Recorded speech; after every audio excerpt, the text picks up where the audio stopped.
So good evening to you once again. You are welcome to University of Ghana Business School and our X-Space discussion. My name is Benjamin Amwa. I work as a lecturer and a researcher at the Department of Finance. And today's program is one of the series of programs we are going to have as we herald our 44th Management Week celebration. So we are indeed excited to have you here. We have wonderful guest speakers here, and we believe that by the time you leave here, most of the issues you have on your mind to be clarified by way of fintech will have been dealt with by our wonderful experts that we have in the house. Let me start with some few introductions. Our first guest speaker is Dr. Bankwisi. Dr. Bankwisi works as a lecturer in the Department of Finance, and his rank is a senior lecturer. He is somebody who is passionate about sharing information, and he is here today to help us to understand fintech and from his point of view as a researcher. Dr. Bankwisi, you are welcome to today's discussion. Thank you, Mr. Host. Thank you. The next guest we have is a fintech practitioner. He has practiced fintech for so many years, and he has led a lot of web applications and development and solutions in the area of fintech. He goes by the name Mr. Solomon Appiah-San. He's a trailblazer with a lot of experience in transferring the digital landscape with innovations and expertise. He has developed a lot of mastery in the area of financial technology and is renowned for pioneering one of Ghana's early cross-platform system transfers, APIs, and spearheading the development of groundbreaking solutions. He's a seasoned full-stack web application developer and a solutions architect. Solomon's prowess extends from designing and deploying merchant settlement systems to architecturing real-time web applications. Leading high-performing teams, Solomon has orchestrated the development of cutting-edge USSD web and mobile apps, empowering users with seamlessly electricity, power management, and payment solutions. Solomon is a visionary leader and a tech luminary.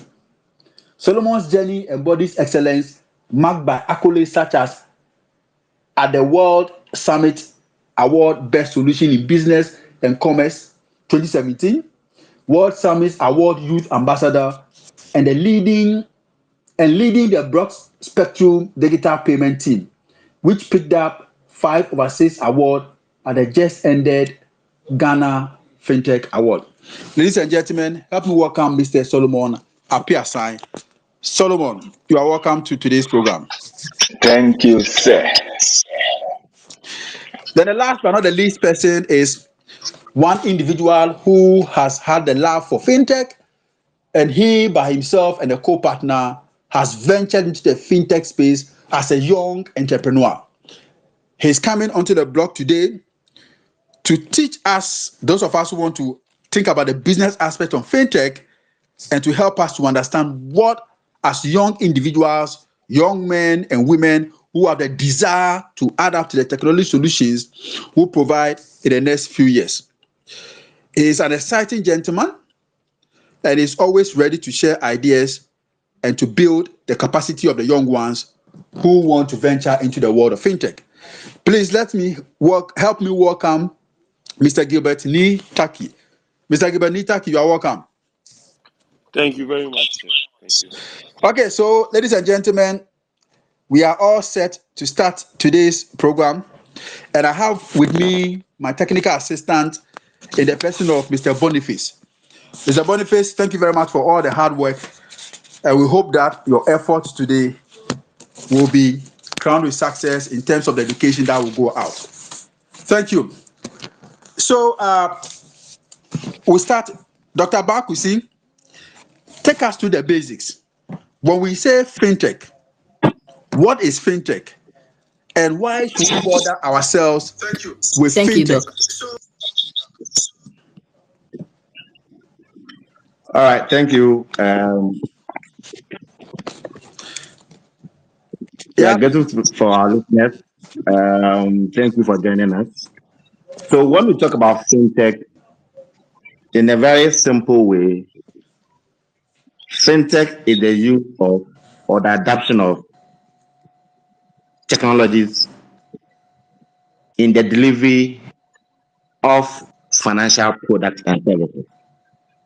So, we look at how well, how fast, how convenient we can deliver services to financial clients, to the clients of microfinance institutions, the clients of banks, in a way that becomes convenient for them, easily accessible, less costly, and then efficient way of providing services without hitches. Now, this has become relevant and important in our day because there are several things that can be done seamlessly without us moving. Now, previously, if you were supposed to send money to someone, you would either go to the station, get a car, then label whatever that you wanted to send, give it to the driver, and then hope that the driver will deliver to the right person. Now, there are several risks involved in this process. And so, to be able to eliminate those risks, fintech affords us the opportunity to be able to deliver services without or with less hassle, with less risk, and a more efficient and effective way. So I see fintech as an enabler that tends to help deliver services at, at the convenience of the users of that particular system. So if you ask me for my initial thoughts, these are my initial thoughts on what I think fintech is and why it is important for us as a people. thank you very much, Dr. Bakusi. It says that fintech is an enabler, and fintech is basically the application of technology in the provision of financial service and to make financial service more convenient and easy to access. So, for you, Solomon, as a practitioner with all the experience, how does fintech work from you and your point as a technical person who is deploying a similar technology within the financial services space? Solomon. Thank you. Right. So, on a very high level, deploying a fintech solution is not so different from how we deploy basically any other software. Um, it also depends on the platform or infrastructure on which these services are going to be deployed and the intended consumer or users of this platform. So, taking it from there, usually you have to have a very secured database. This is where the activities or transactions that users perform are going to sit. And that's where, and that is how you are also able to see your transaction history. And I believe at least once in our lifetime, we've seen the need to have to ask for a statement from the banks or even from MTN mobile money.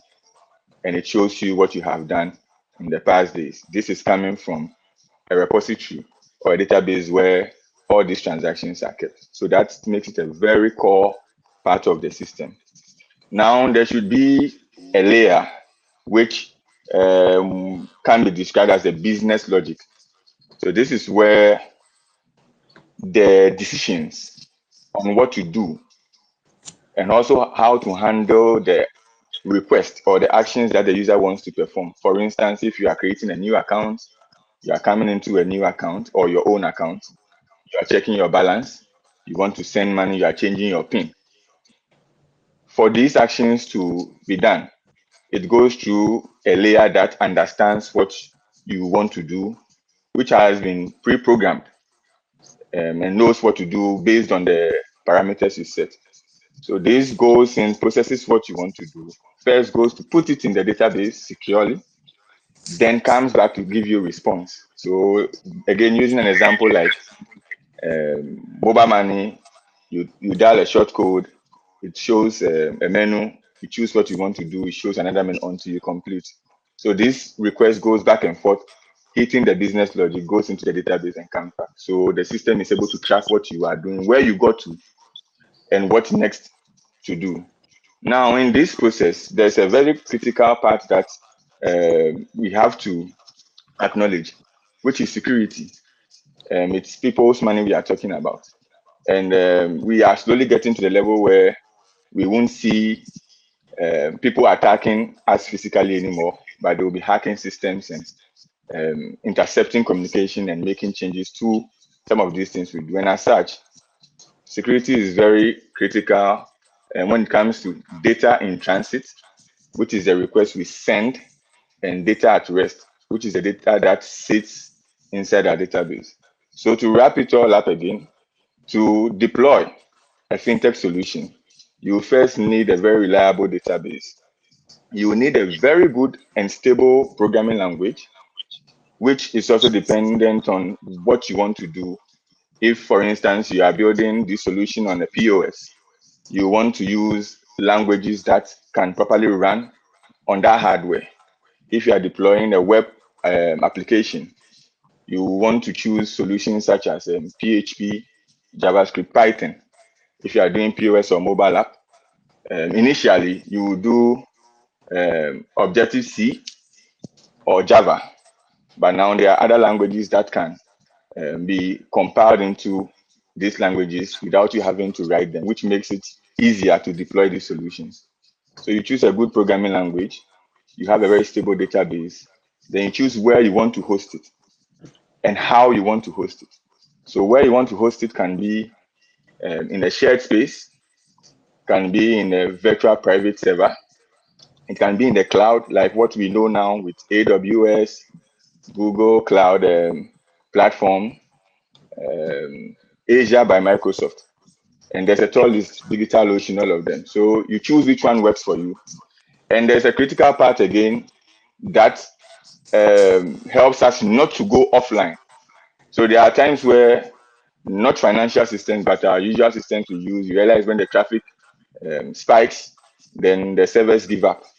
So there are systems that are auto scalable, which means the more people jump on, it is able to call other systems to wake up and come and help it do the things it has to do. And this is called auto scaling.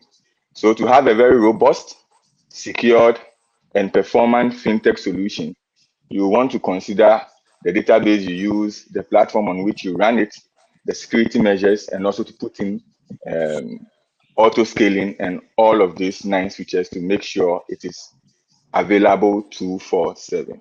Thank you. Yeah, thank you very much, Solomon. What you have described to us are very technical, and if you look at the stages involved, to go into it involves some good money by way of investment. After doing all this, how do the fintech companies make money after investing so much by way of the hardware, the infrastructure, and even the architecture to support the solutions? How do fintech companies make money? Solomon. Okay, so we make money in various ways. One of the main ways, which I think most of us have experienced, is transaction fees. So you want to send 50 CDs and you'll be charged maybe 50 pesos. You want to send 100 CDs, you are charged 1 CD. So you pay basically 101. All of these charges are ways for the platform on which you are transacting can make money. There's also subscription. For financial systems here in our part of the world, subscriptions are not popular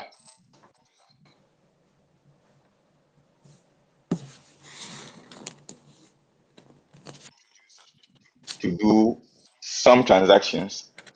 So these fees are also ways of making money. And there's also commission.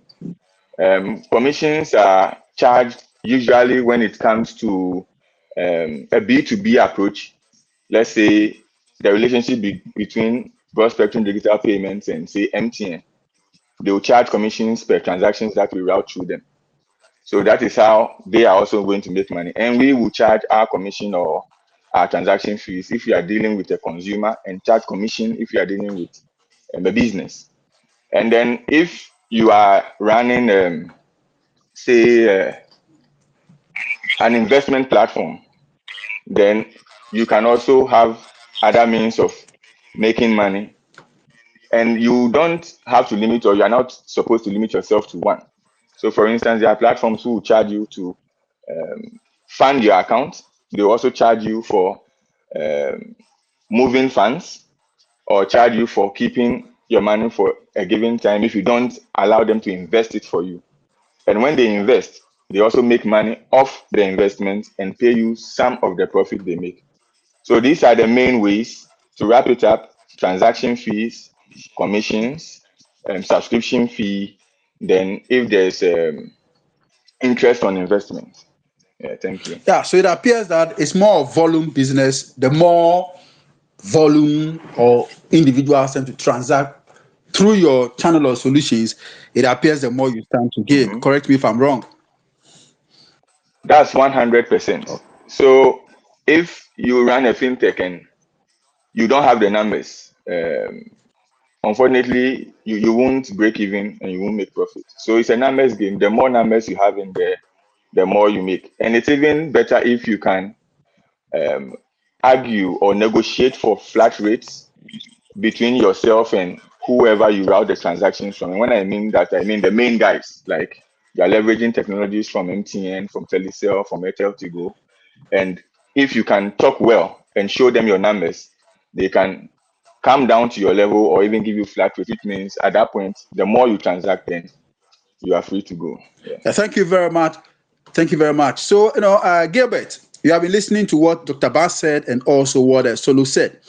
Now, a small business in Ghana, I've just started. Business is going on well, but not too well. To what extent will fintech help me to grow my business as a small business? Gilbert, to what extent can I fall on fintech or leverage on the fintech technology to improve on my business performance? Awesome. Thank you very much. Good evening to all the listeners. And as my senior colleagues Solomon and Dr. Bob highlighted, fintech is generally leveraging technology of the day to sort of ease and make business more convenient, right? So, as a small business, when you are in a space where okay, you want to sort of scale. So, I'll give an example.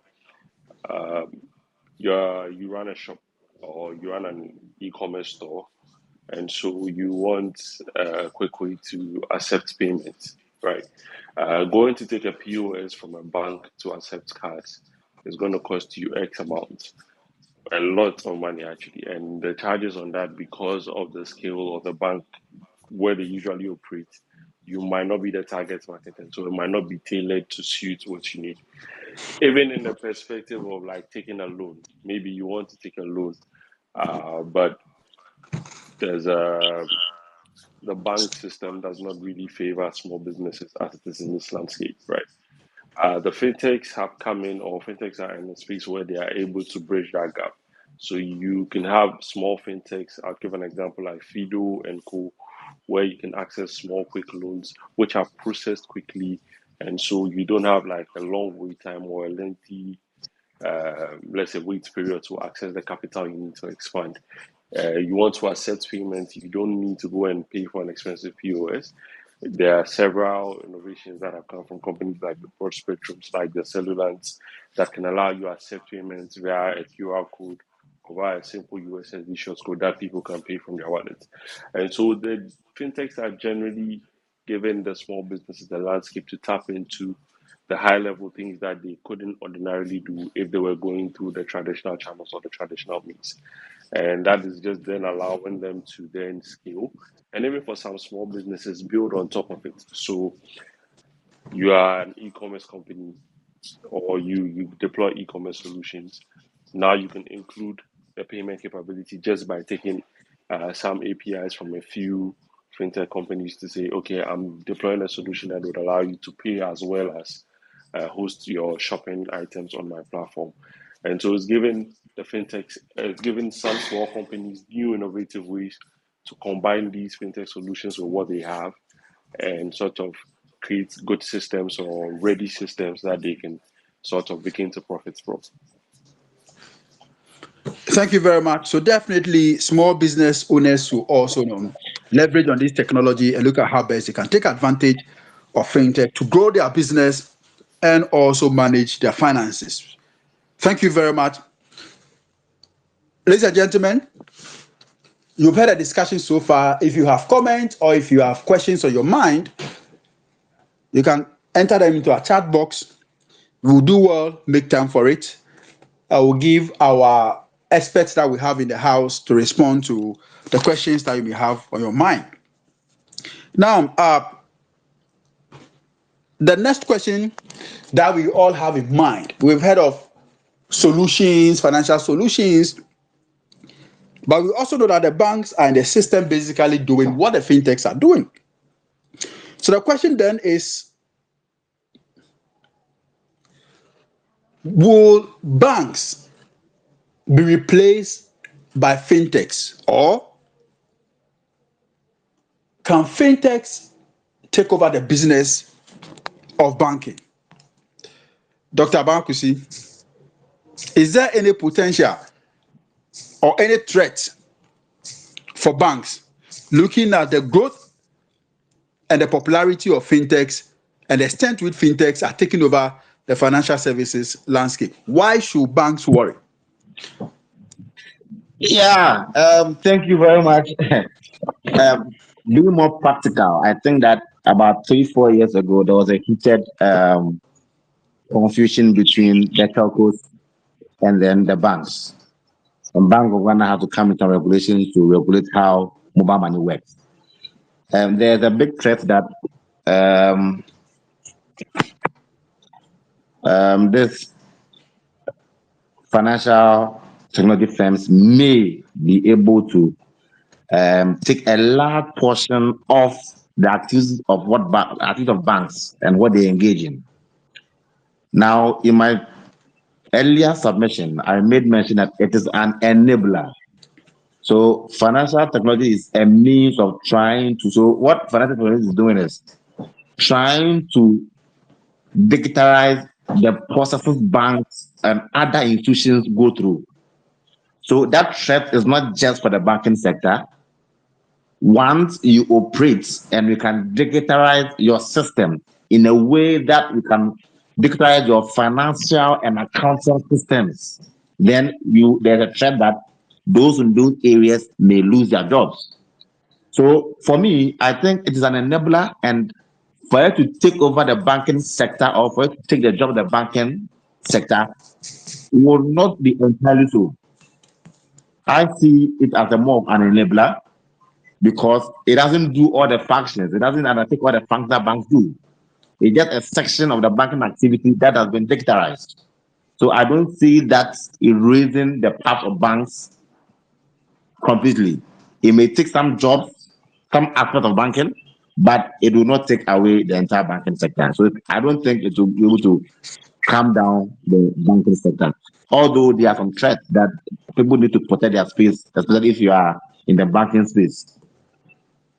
Thank you very much, Dr. Ban. Dr. Ban says that look, banks are banks and fintechs are fintechs.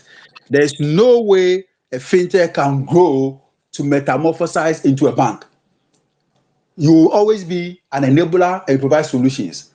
The banks will always do what they are doing because they have a natural, protection in terms of what they do, and no other institution can take over the business of banking. Solomon, what is your view? Will fintechs replace banks?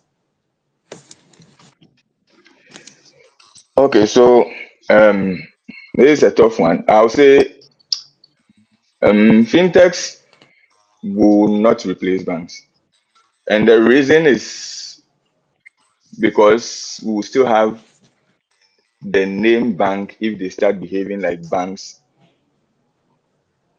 when they get there. So what I mean is, today, Broad Spectrum Digital Payment is having a tall list of services we render.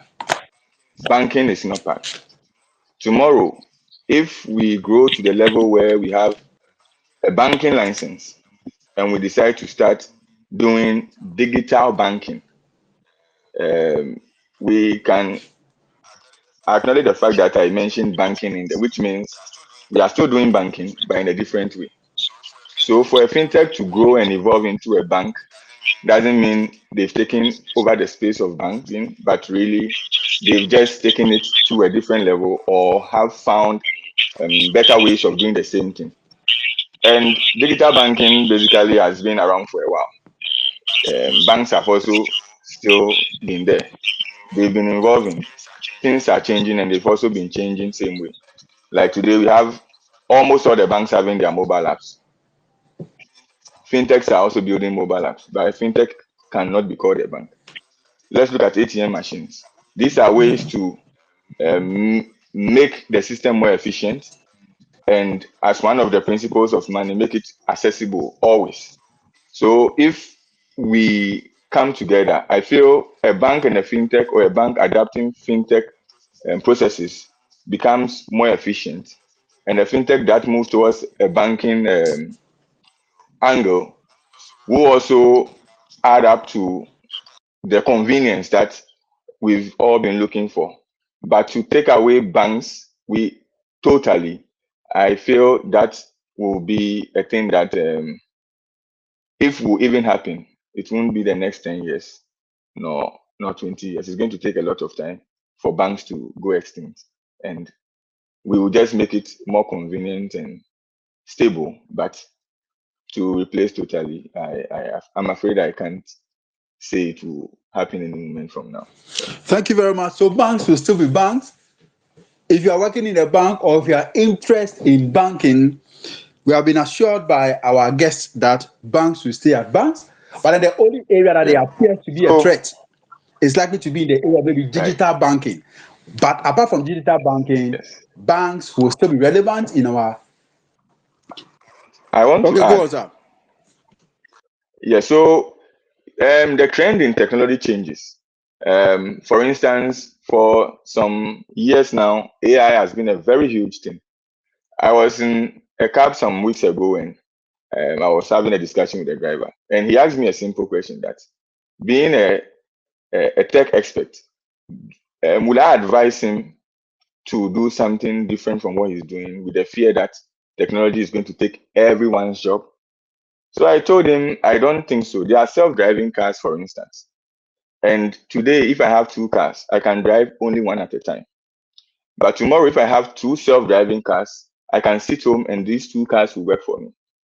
Now, how do I survive? It means instead of enjoying my days as a driver, I'll have to add skills that will upgrade me to know how to manage a fleet of self-driving cars.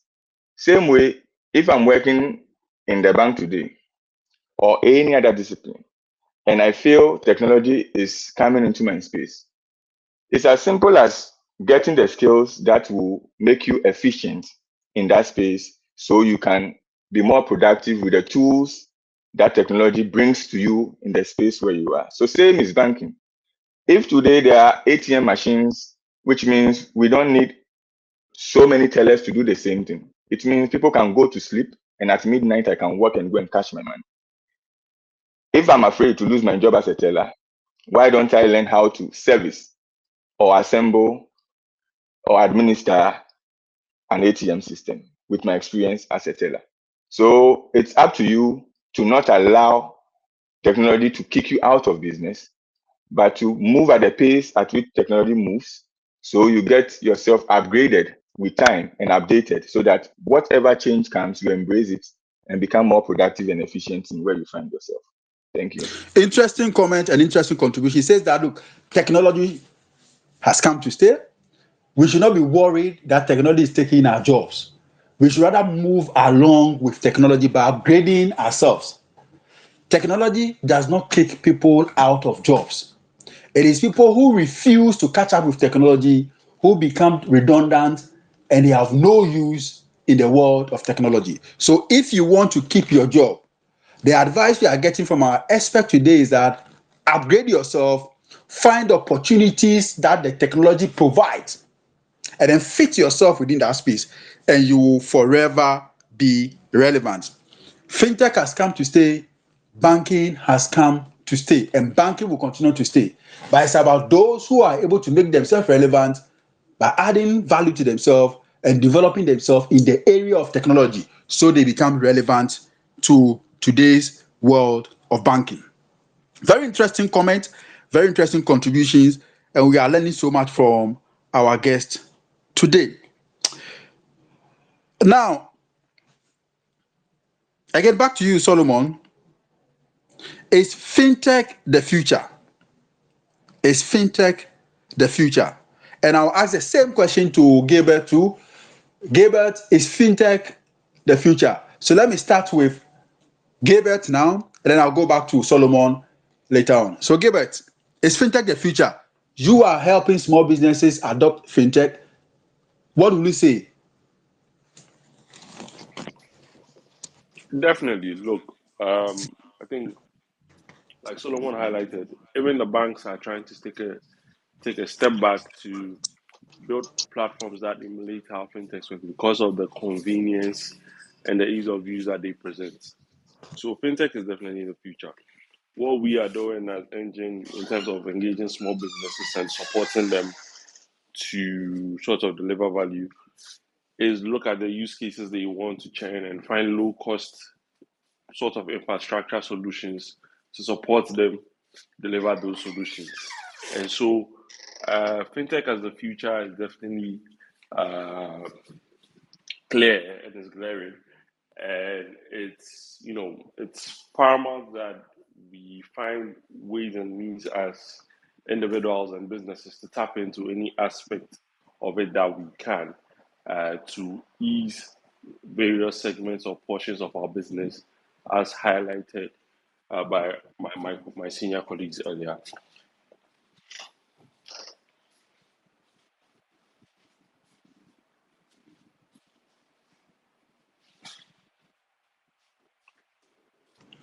Solomon, is fintech the Yes. future? Okay, so I'll modify it. I'll say technology is the future.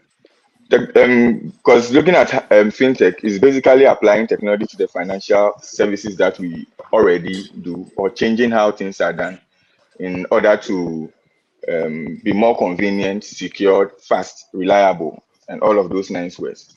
So technology is the future, and as such, if we are going to adapt it in financial services, then yes, it is something that is here to stay.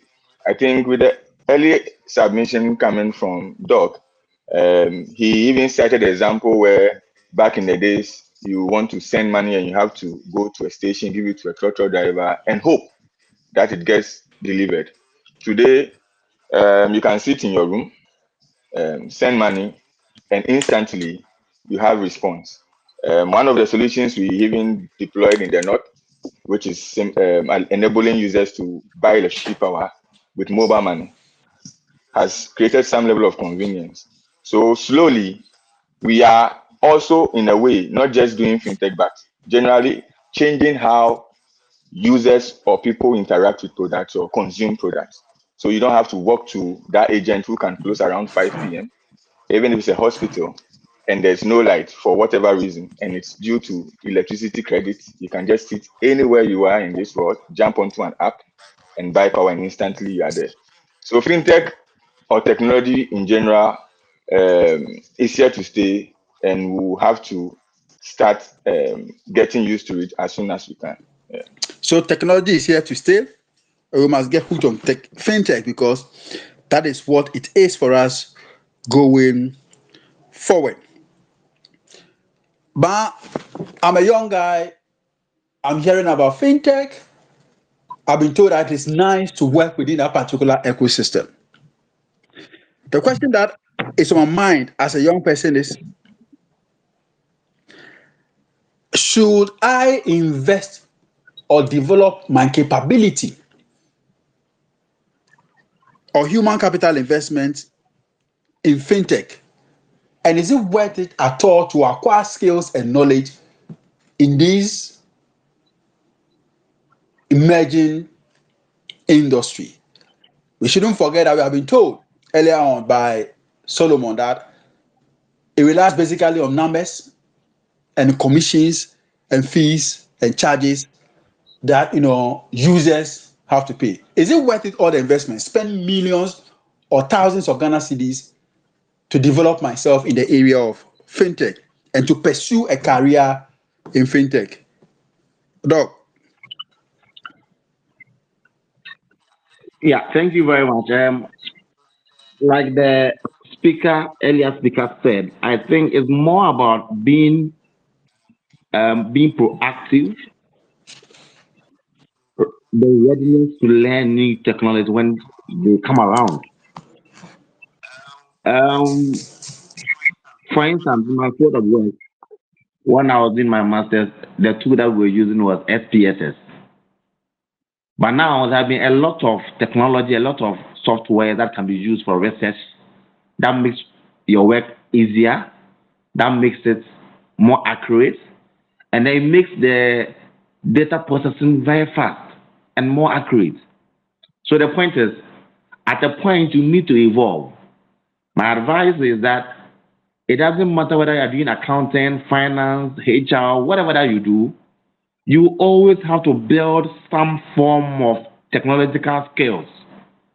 Remember that the initial thought that I shared was that fintech is the application of technology. So once you have technological skills, you can convert HR functions into technology, and that is it. Once you have technological skills, you can convert accounting principles into technology. So it doesn't matter where you work, what you do, technological skills has become a basic requirement you should have as a student. And usually when you're in school, that's when you have the ability and time to learn some of these things. As soon as you graduate, there are other things waiting for you, other things you need to attend to. It becomes difficult trying to learn some of these things. So for me, I believe that it is worth it to develop yourself in the line of technology. Let me share this with you. Even at this level, right, I'm in contact with Professor Eli Fleming, who is now more or less like a Python guy in the University of Ghana Business School, right? I am willing to learn. He scheduled classes, times where we meet to learn how to use what? Python to code.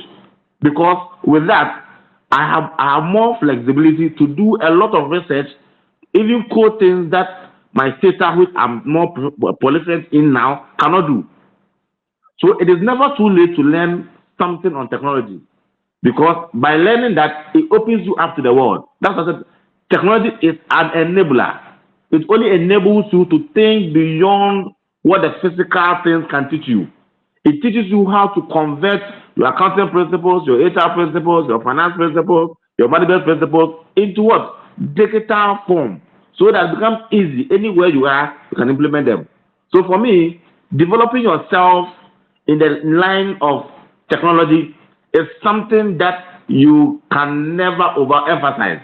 Very important to do that because it can open you up, give you more opportunities, right? Today I was talking to one gentleman from Deloitte. He has a background, first degree in mathematics, second degree in economics, third degree in marketing, and now he has plans of going to do financial technology outside the country because now he works with what? Deloitte, because he wants to understand finance. And do you know what he does? What he does is business development. He was with Joy and he moved to Deloitte. You see how the diverse background opens him up, and even now he is willing to go and do financial technology because of where he works now. So it is never too late. It is worth it. It is valuable to invest time and resource in learning something around technology, because that opens you up. It makes you understand what you have even learned previously, so that you can digitize them for what? For easier life and for what? For income generation. Thank you.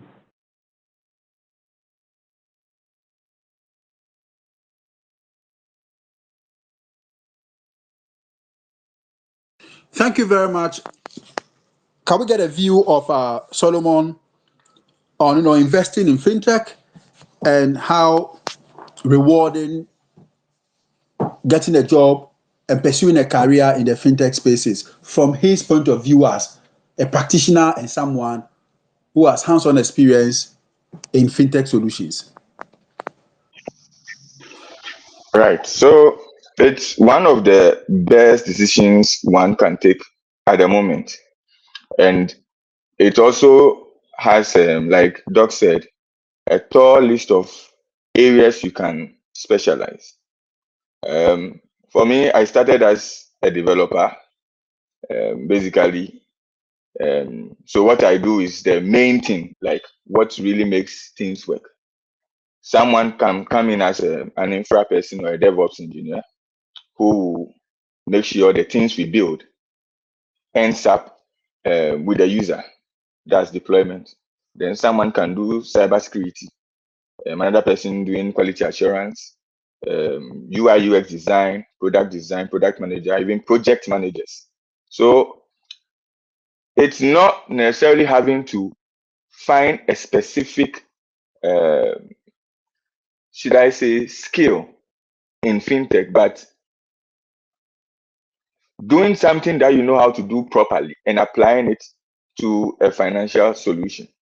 So with that, even look at what the banks are doing. If the banks are attaching technology now, it means if you basically write code and you can build mobile apps, you can jump onto a bank's dev team and start working on their fintech product. And the list like goes on. There are a whole lot of things you can do. So it's one of the best things that our young guys coming up will want to try.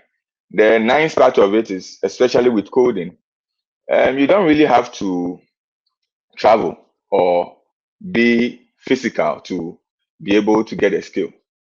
There are a tall list of solutions online that can give you top-notch um, education at a very cheap rate, which doesn't make it expensive. So if it's something you want to do, you have a very small initial investment to make. However, you have to dedicate a lot of time to it and make sure you understand the concept properly. I tell the guys I mentor that what you are trying to learn in your 20s, your 25, almost 30s, someone has mastered it when they were 12 years. So if you are coming in, you can't be sleeping right now. So that's what I'll say. That if you want to do fintech, if you do it well, you won't regret. However, it's a very competitive space, so you can't come in with average skills and expect to stand out or excel. So you have to come in very, very aggressive and know your stuff well so you can get the most out of it. So we need to learn, we need to upgrade ourselves, and we need to get the basic skills and think about the solutions that we can use this skill set to provide the public that will come to us for fintech solutions. Doc, if I want to pursue some studies in fintech, where should I think of going to acquire some knowledge or skill set in fintech?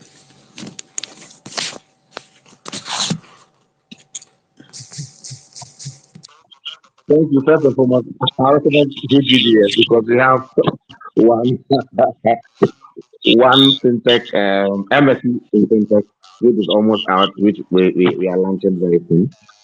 Um, Depending on what you want to do, the institution and the recommendation may be different. So you observe that the earlier speaker spoke about mobile app development, right? Some look at the internet app development. So there are several components of technology that can be learned to apply towards delivering of financial services. But as I always say, there are several ways of learning that same thing. I have friends who started off with maybe accountant background. They work as practitioners and then they evolve and they move into what? Into fintech issues. They resign and then they come out and then they are doing their own things.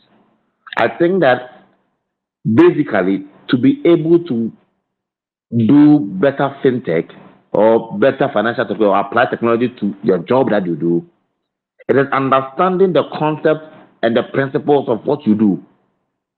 And it is after that that you are able to conceptualize whatever you do and then digitalize it. So I remember at the point I was taking a course where we were teaching IT guys accounting and finance. We were teaching them specifically how to evaluate projects, so MPV stuff and all of that. What I did was to teach them the principles and the concept and the criteria they need to make a decision when they are doing MPV, when they are doing profitability index, and all of that. Then after that, the requirement is develop a software, given that you understand the principles, concept of these tools. How can you develop a software that supports the manager to be able to make a decision on whether to reject or accept a project? So basically, people can learn from the classroom and then move to the field. Some can learn on the field, come acquire more knowledge, and move back to the field. So if you ask that, how do we get knowledge, or how do you build yourself, acquire knowledge to be able to develop yourself in terms of delivering fintech solutions? It can be from the classroom, which I will recommend UGBS because we have a lot of programs on that. Even with our competitors within the same school competitors, and they have some programs, right? And we also have that program within our institution, so you can come and then do that. You can come and take up those projects, those courses, and then you'll be fine. But beyond that, I think that it is more about the desire to be able to do it. I remember sometime we were trying to develop a course fintech program for some school and in IT before you were able to do it. So we are thinking about bringing in some foundational courses in IT before we enroll you onto the program. What we observed was that even those who come in without an IT background are able to surpass those who come in with IT background. It's really about the desire to learn. It's about the readiness to learn.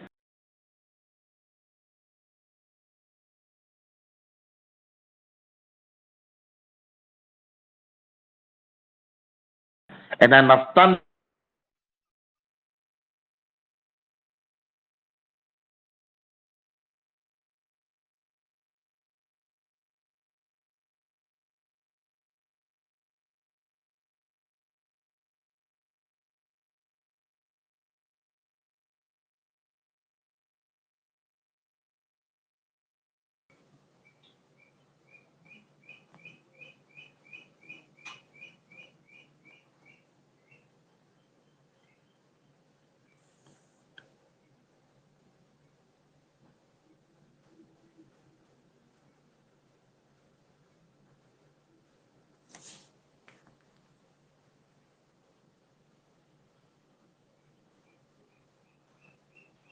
Hello? Hello? hi. Hi, we can hear you, sir. Okay. But it appears I can't hear Dr. Ban. Can you hear Dr. Ban? Yeah, I lost him Yeah. too. I think so. Okay. So I guess we can go on the discussion. And again, we want to remind our listeners that this program is part of our build up to the 44th Management Week celebrations. We start from the 3rd of June to the 9th of June. Next week, we'll be having another wonderful discussion, and this time around to be on financial independence and financial resilience. How do you navigate your path to financial independence? Knowing very well that there will always be shocks on the way. Join us next week and we'll have time to discuss this area of our personal financial management. Now, the next question that I would like to ask, again, don't forget, if you have questions, just write them down. In the next 5 minutes, I'll give you the opportunity to join us to ask our guests the questions, and our guests will do justice to the questions that you will, uh, ask. Gilbert,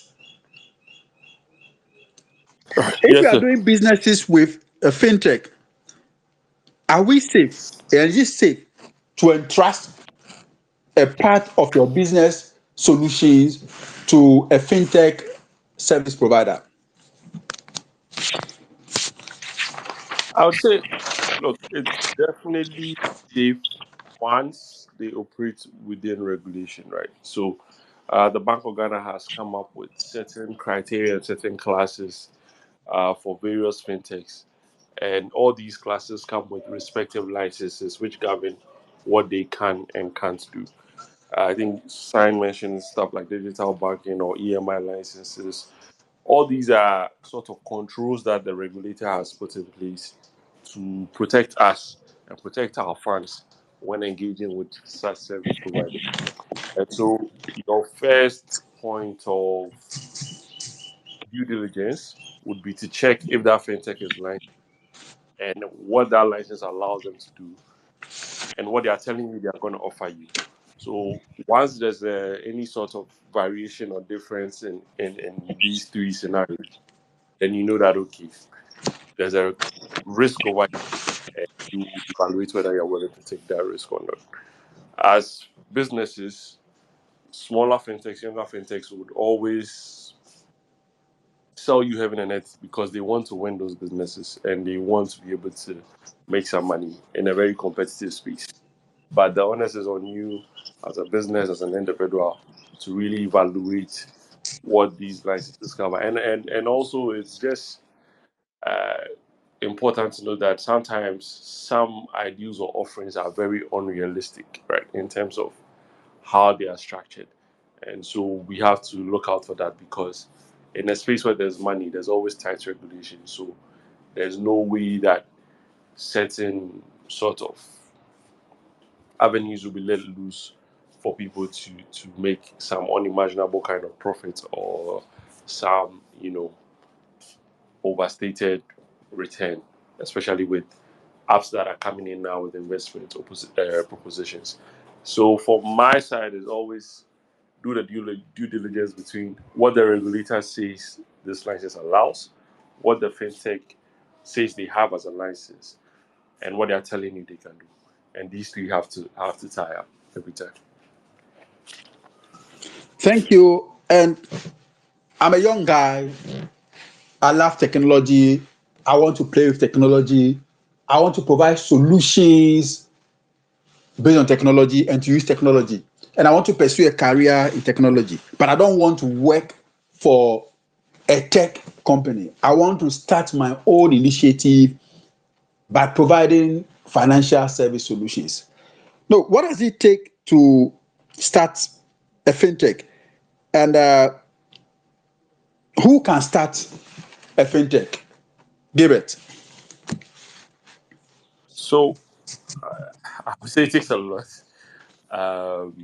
It takes a lot, not in the sense of the. I wouldn't say you don't necessarily. You might not need a lot of initial capital to build your platform, but you will spend a lot of time and invest a lot of thinking and creativity into making that platform or that offering that you want to do actualize, right? In terms of what you need to start, you need an idea, and you need an idea that might not necessarily be authentic or unique to you, but an idea that is functional or serves a purpose within your space of operation, right? So I like the example that Sang gave about what Broad Spectrum is doing with the ECG payments in the northern region, allowing people to pay via Momo, right? Now, you have to understand that for some regions of the country, there are, there's little to no internet coverage. So if you are building a solution or thinking of giving an offering, a fintech offering in such a space, and your first thought is to build a mobile app, you've automatically cut out half of your market, right? And so you have to be practical about the region or jurisdiction you're operating in. And you have to really think through how to offer the solution or how to get it to the end user. In terms of the initial cost, there's monumental cost involved in getting licensed even in the first place, getting the right skills. But the hard part is being able to iterate through whatever you're building, make the necessary mistakes. Because when you get to the market will respond as to whether what you're doing is right or what needs to be skewed to suit the operations that they're doing. So there's that, learning pains, or I would say growing pains, and you have to be ready to accommodate those. Like I've already highlighted the license cost, which is very critical because without a license, whatever you're doing is not covered by the law, and if it's not covered by law, then it's a gray area of potentially being deceitful to your end users, and so that's also a very costly venture that you have to think of. And also for who can start, I believe with the inputs from all our panelists so far, it's clear that everybody has the potential to start. I, unlike signing, I never really wrote code or was very interested in code, but I was interested in how can I use technology to solve certain business problems, not just finance, but generally business. And that led me to the space where I started thinking of, okay, if we put so and so together, we are able to come up with a solution that helps this particular business, right? And so, in constructing that knowledge framework, I'm now able to say, having helped so many small businesses build all these things, let me bundle it up, make it a single solution, and try and see if I can sell it as a platform to other people. And so it will really come to you as applying yourself in the space of thinking of how you can use the technology to not necessarily even make money, but solve a particular problem. And that would be the root cause of somebody who can build a fintech solution. Because when you're thinking of solving a problem, you would think of all the ways that it's already being done, or all the ways that it exists, and how the competition is handling it. And then you would now think of how to step outside of the box and do it better than what the competition is doing, or do it smarter than what the competition is doing. And so I think for me that would be the criteria for who can start a fintech. Somebody who can really think of their blue ocean outside the red ocean. Thank you very much, Gilbert. It says, have your idea. Don't forget the cost of license is scary, but you have to pay. So you can be given the regulatory permission to try your solutions and commercialize your solutions. Don't think that you can grow overnight. You need to grow over time. And your growth as a fintech entrepreneur will be tested by the market. So if your solutions are not effective and delivering value for money, you will not survive. Take time, read the market, and then grow your business. That is it if you want to go in as a fintech entrepreneur. What we need to do now is to give our listeners opportunity to come in and to ask their questions. So if you have any question on your mind, this is the time that we will give you the opportunity to come in. You've heard our guests. There's something on your mind that we have not covered. I'll give you the opportunity to bring your question up, and our guest will respond to it. So the floor is open now. Show your hand if you want to ask a question. I'll give you the permission to talk to or ask a question.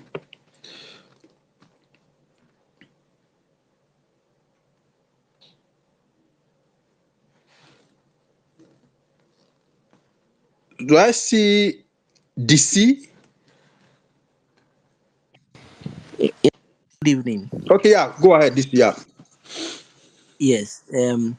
Please, I wanted to ask if blockchain technology is a form of fintech, and also if any way any bank in Ghana has adopted or is implementing blockchain technology in any way in their financial service delivery? Thank you very much. I think this question will go to Solomon. Solomon, what is blockchain technology? And two, do you by chance know if there is any bank in Ghana deploying blockchain technology in its service delivery?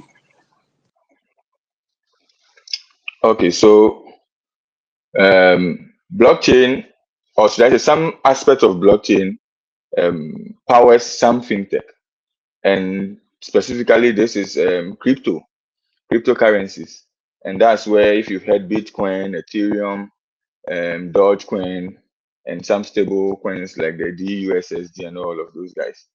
I mean DUSD, sorry.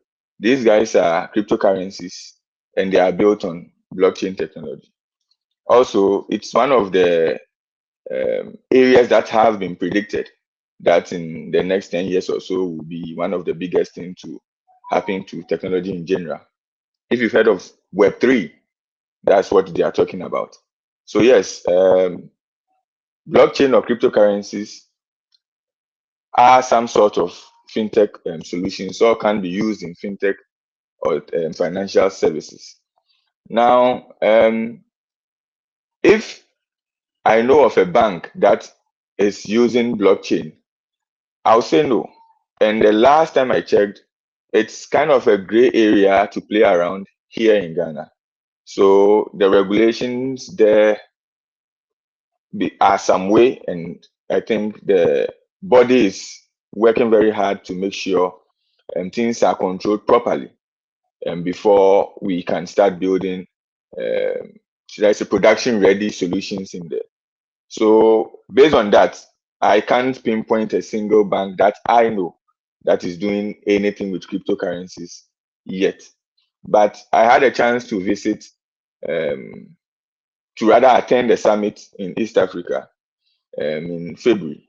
And one of, or most of the fintech solutions that represented, majority of them came from Nigeria, then the rest were from Kenya. They were building solutions on crypto, and it looks like it's cheaper because there were some case studies where they've been able to reduce the cost of remitting funds from the States or say abroad into Africa from $20 to 8 cents, which is very, very huge. So it's kind of a tech or a solution that sooner or later we'll have to adopt to make things cheaper and not even more secured. Because if I even want to go deep into how it works, it uses the decentralized system, which makes it difficult to tamper with. So you have very secured means of keeping data, and should I say, to some theoretically, it can be tampered with. No one can touch the integrity of the data stored or created. So yes, crypto is fintech, and sooner or later we should see some solutions here, but it's not yet um, kind of. I'm being very careful, but I'll say allowed in our space yet. Yeah. So the law or regulations of BOG and the other regulators have not Mhm. fully, or have not given the go Yes, ahead or the green light, the green for light yet. Yes, blockchain technology, or to be fully deployed or to be deployed. Yeah, crypto. thank you Yeah. very much. Again, the floor is open. If you have a question on your mind that you want to bring up, our guests are here, and they are prepared to respond to your question. Okay, so as we wrap up, like I said earlier on, if you just join us, this is the first in our series of building up to our 44th Management Week celebration. Next week, we are going to have another X discussion, and this one is going to be on financial resilience and financial independence. We are inviting you to invite your friends to come and learn. This is part of the strategy of the business school, building relationships with you even after you have graduated from the business school. It is not only for past students, but it's for everyone who want to learn from the business school and who want to learn from management and practitioners who have, chat or walk the path that you seek to pursue in your career. Finally, as we wrap up, my question to all three of you is, in Africa or developing economies like Ghana, in what ways can we deploy fintech to help us scale up and to catch up in development? In what ways? Bam.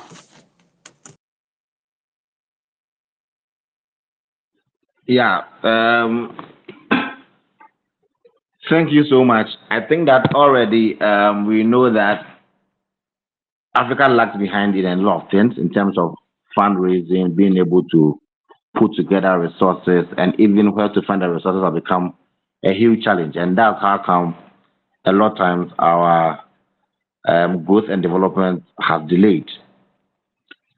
Um, I think that technology offers us a lot of space, a lot of room to be able to um, pull together resources. In my bit of trying to understand how things work and through my research, I've actually come to the realization that there are some platforms that are there available, but we don't use them. For instance, crowdfunding. Um, we are we are on a research agenda where we are trying to understand how fintech works in Ghana. We observe that none of the suppliers of funds is using the crowdfunding. Even simple appraisal systems, only two firms as it stands now have appraisal systems on their banking platform where we can apply everything through the internet, and then the system vets you before it goes for the actual human vetting. So you observe that there are a lot of applications, but there are a lot of applications we can use, but adapting and using them has become a problem. So in terms of our education, COVID has taught us a lot of lessons that we don't always have to be in the classroom. Like what we are doing now. It used to be that you have to have a conference room to sit to be able to have such a discussion. But now, the advent of X, we are able to meet online, have discussions, share ideas, and then motivate ourselves to do better. So for the application of technology, it's vast. Just before we came in, I was reading something, and it was telling me how the name of technology changes over time. So I saw that like edutech, like one is used in education. So several names, and how it tells you that education application in application of technology in education, edutech, application of technology in agritech. So there are several areas of the economy that we can actually apply technology that can help boost the economy, not just the finance, the financial part of it. Now we know Zipline is able to deliver medical, what do you call it, medical, what do you call it, accessories, right? Once the location is given, it will just fly to the place and deliver whatever that it's supposed to do. So technology is the way forward. Technology has opened up, right? And then the digitalization of a lot of things has helped. One thing that I'm particularly key about, and I'm so happy about, because I'm a finance person, is the Ghana card and the ability that it has digital, for instance, where we can actually trace to know who you are, where you live. And these are some of the solutions that can help us lower our high cost of operation in terms of cost of debt in our part of the world. Because the problem is that if you're not able to locate you, we can't track you. That means that you are riskier, and so we will charge a higher interest rate anytime that you are borrowing. And that affects the entire economy, because once the economy is risky, means the risk premium goes higher. So the deployment of technology where we can digitize our identification to the extent that we can be tracked and known wherever we are is an application of how we can use technology to ease up the problems that we face in our part of the world. Isn't what do you call it, a crime, right? With the advent of these cameras around in town, now once somebody crashes into your car, you don't need to talk. The camera will talk for you, right? Police services and security are able to track criminals, hunt them down, right? and get them jailed or they face the required punishment that the law allows them to face. So I think that there are diverse applications, there are diverse ways that we can use technology to be able to harness our potential, grow faster than we should be growing as Ghana and as Africa as a whole. Thank you, Dr. Ba. Solomon. Right. So, um, how do we, should I say, leverage on tech or develop solutions that can benefit Yes, us as Africans, and to help us catch um, up. as Africans? Yes.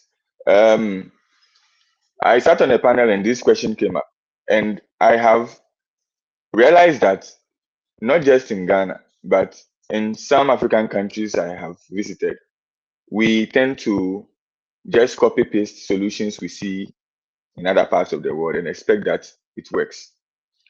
I, however, want us to commend giants like the MTNs and the Telecells for their attempt on using USSD to solve one of the I won't let's say biggest problems we had when it comes to transfers and accessing funds.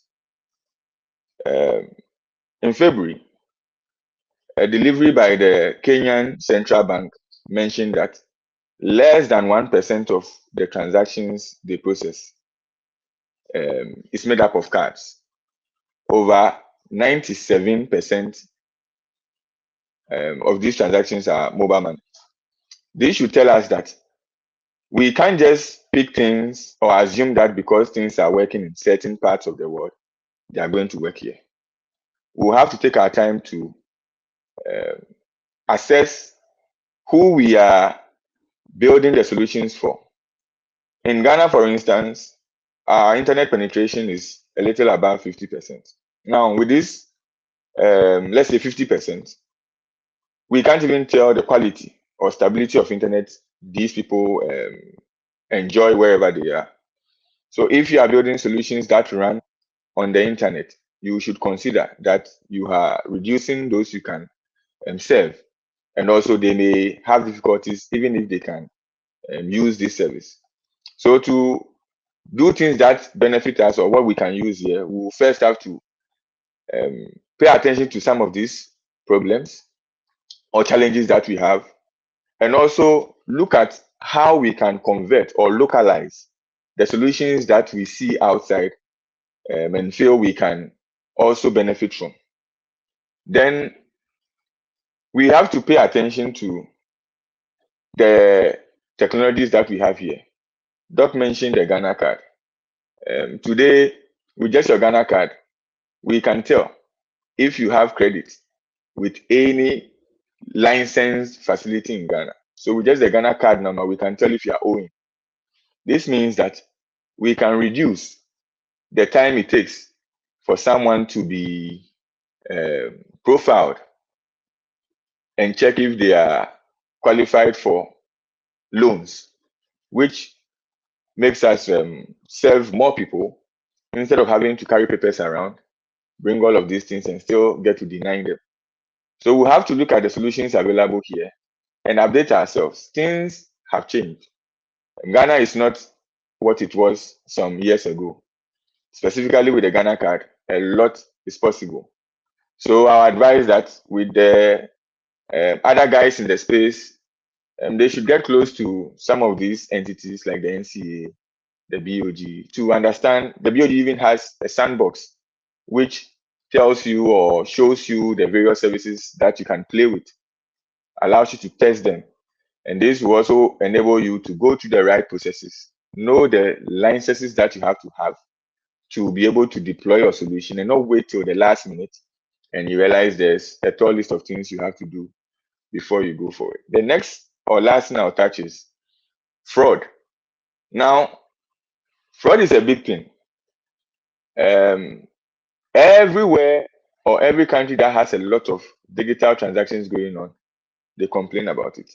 Even card payments that has been around for decades, They are still fighting against it. They haven't been able to kill it. So building a solution here, one of the key things you want to think about is security and fraud. We'll have to leverage on solutions like machine learning, AI, to be able to detect fraudulent transactions, define very tight fraud rules, which is able to filter transactions that don't pass. So we are more proactive than wait for people to exploit the system, take advantage of the loopholes, um, get us to lose money before we go back to solve some of this problem. And lastly, with the regulations, to we have to understand what it takes. There's this part of the space that people don't pay attention to, which is the fact that you are not processing the payment yourself. For instance, if you are going through broad spectrum, doesn't mean you don't have to be profiled. Even if you are not talking directly to the giants, you still have to go through some level of assessment, and the regulator to some extent has to know about you to allow you to use even the partner that you want to go with. So it's a heavily regulated space, and to be able to build solutions that will benefit us, we have to understand the regulations, the threat that is in the space, and also what really Ghanaians need or Africans need, and not just copy paste what happens in the other part of the world, but localize it to suit our use case. Thank you. Gilbert, your final words on this.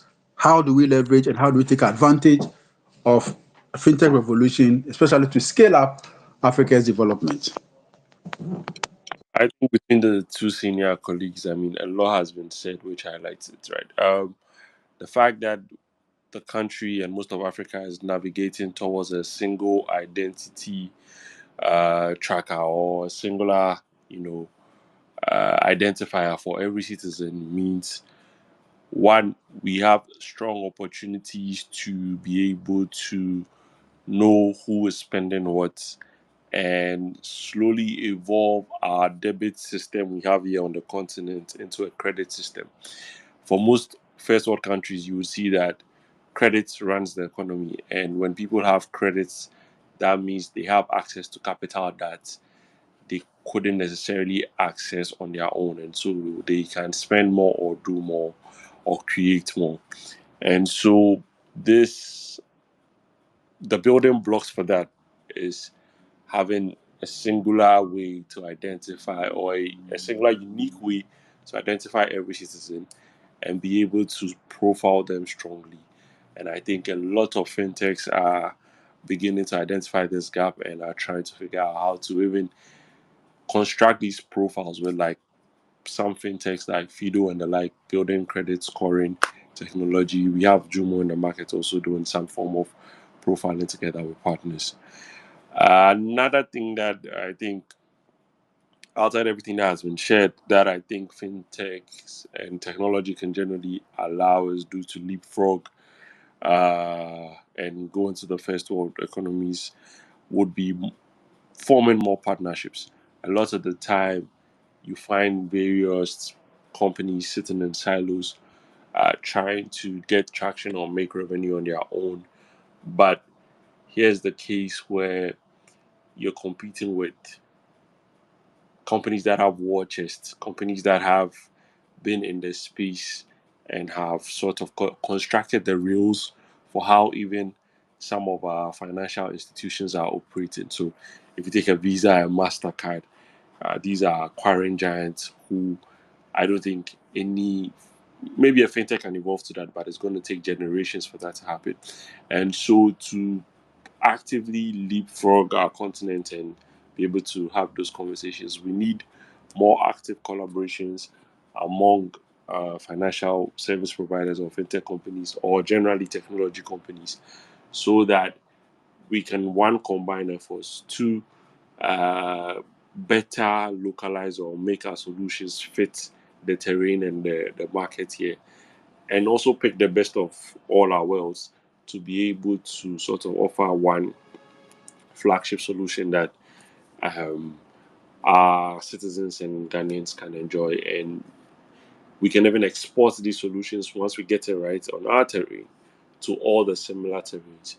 And so I can imagine a situation where the Margins Group, which is having these Ghana cards, have very strong partnerships with some fintechs to allow proper credit scoring and credit profiling. That I think this is a solution that can be sort of exported to all the other economies that want to achieve this, but have yet to unlock it. And because one fintech will not have the muscle to build this, this would be the gateway to building mega companies as we go along. So for me, that would be my addition to everything that has been shared already. I think we've spoken about building solutions to context, but I'm just also adding the fact that there has to be more partnerships and this has to be fostered and encouraged between companies so that we can pick the best of worlds and present it as strong solutions for citizens. So that would be my addition to this.